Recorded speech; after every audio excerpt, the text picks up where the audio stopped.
On the evening of January 26th, Sue Neill Fraser, having received a somewhat concerning phone call from a complete stranger with regards to Bob's daughter Claire, decided to walk down to Murrayville Esplanade to collect her Ford Falcon station wagon.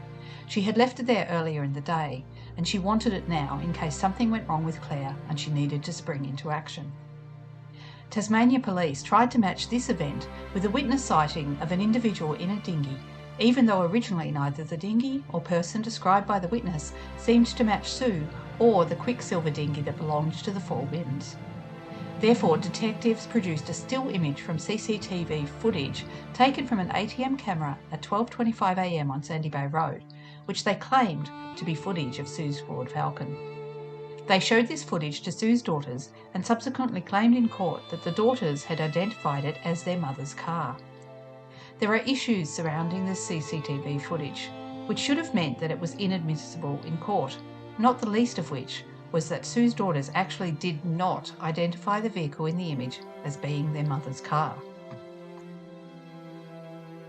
Mum made 2 phone calls on Australia Day evening.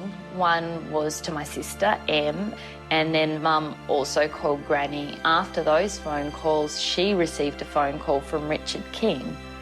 Richard King was not known to Mum. She'd never heard of him. She'd never met him. So for her to receive this call at that time of night was unsettling for her. That's the reason I went down to get the car, because I thought that, if something happened to Claire, we needed to have the car.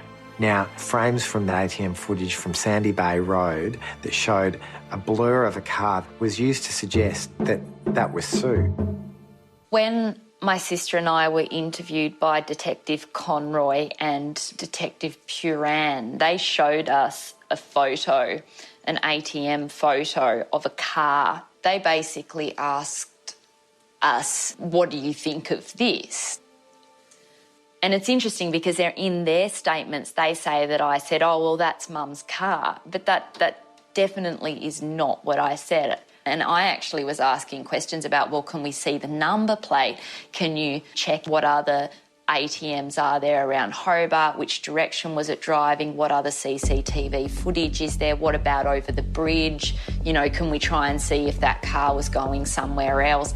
That was more the track that we were on. And now when you look back at the statements, they've actually said, oh, well, Sarah said this and Emma said this, and it's just not accurate. And I just wish to God that I had been taping the conversations.